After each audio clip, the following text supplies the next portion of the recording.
Simple present tense के बारे में पढ़ेंगे। प्रेजेंट सिंपल टेंस को प्रेजेंट इंडेफिनिट टेंस भी कहते हैं। इस टेंस की हिंदी में पहचान होती है, वाक्य के अंत में ता है, ते है, ती है आदि शब्द आते हैं तो हम उस सेंटेंस को पहचानेंगे कि ये सिंपल प्रेजेंट टेंस का सेंटेंस है। इंग्लिश में पहचानने के लिए इसकी हेल्पिंग वर्ब जो होती है वो डू और डज होती है। डू प्लूरल के लिए होती है और डज सिंगुलर के होती है। इस प्रकार से नंबर दो प्रकार के होते हैं, सिंगुलर और प्लूरल।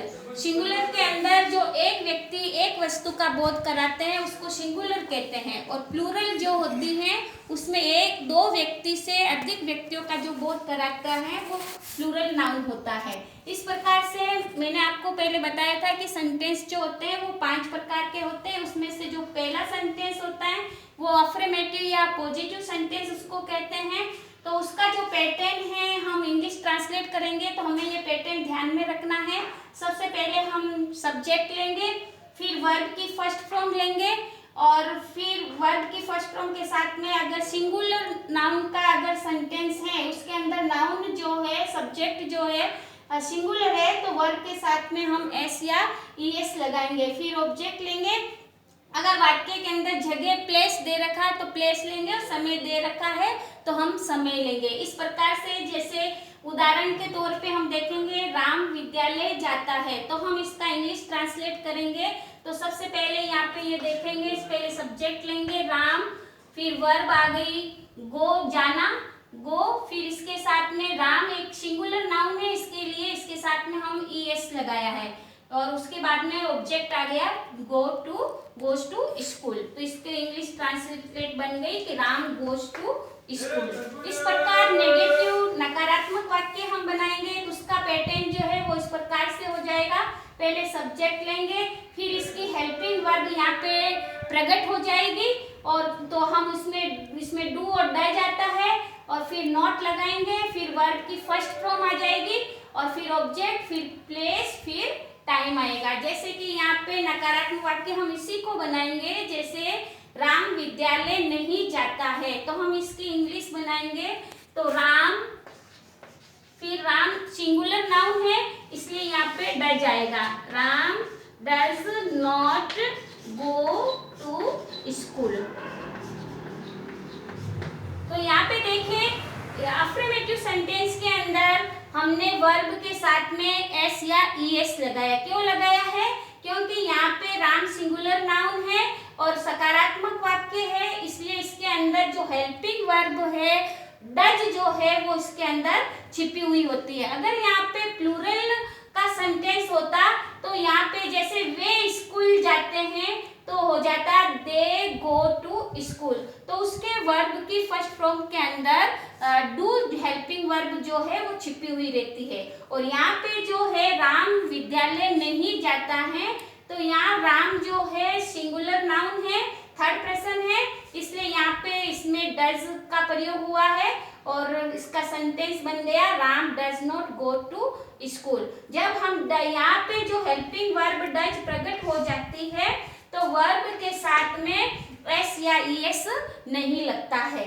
इसी प्रकार से जब हम इंट्रोगेटिव सेंटेंस बनाते हैं तो इसका भी पैटर्न ये हो जाता है। इंट्रोगेटिव सेंटेंस के अंदर सबसे पहले हेल्पिंग वर्ब आती है, तो यहाँ पे हेल्पिंग वर्ब इस टेंस की डू और डज आती है, फिर सब्जेक्ट लेंगे, फिर वर्ब की फर्स्ट फॉर्म लेंगे, फिर ऑब्जेक्ट लेंगे, और प्लेस है तो प्लेस लेंगे, टाइम है तो उसके बाद में टाइम लेंगे, और पीछे क्वेश्चंस का मार्क्स लगाएंगे। जैसे इसका उदाहरण जो है, जैसे इसी का हम उदाहरण बनाते हैं, क्या राम विद्यालय जाता है, तो इसके इंग्लिश ट्रांसलेट करेंगे तो सबसे पहले इसकी हेल्पिंग वर्ब आ गई does Ram go to school,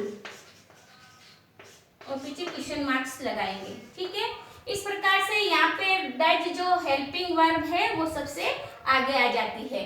इस प्रकार से जो है इंट्रोगेटिव नेगेटिव सेंटेंस हम बनाएंगे तो इसमें डू और डज हेल्पिंग वर्ब जो है वो सबसे पहले आ जाती है, इसका पैटर्न बना है, और फिर हम सब्जेक्ट लेंगे, फिर नॉट लगाएंगे, फिर वर्ब की फर्स्ट फॉर्म हो जाएगी, फिर ऑब्जेक्ट आ जाएगा, और प्लेस है तो फिर प्लेस लेंगे, टाइम हो तो फिर बाद में टाइम लेते हैं। इस प्रकार से यहाँ पे इंग्लिश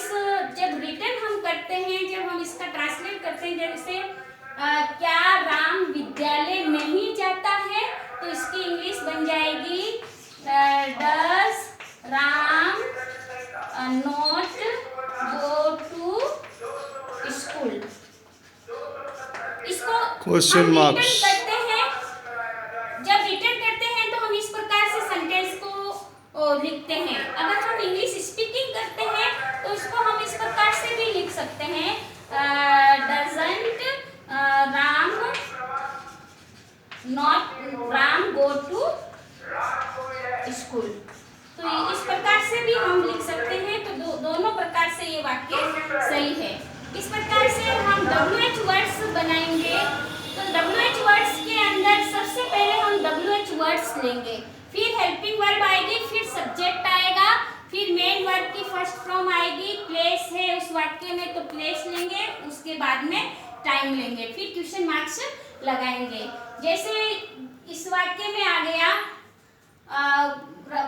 राम कहाँ जाता है, राम कहाँ जाता है। तो इसका जब हिंदी वाक्य के अंदर क्या, कहाँ, क्यों जब बीच में आते हैं तो इंग्लिश के अंदर ये जो सेंटेंस जो वर्ड्स जो होते हैं WH वो सबसे आगे आ जाते हैं। इस प्रकार से देखिए राम कहाँ जाता है, तो वह इसकी इंग्लिश बन जाएगी वेयर डज राम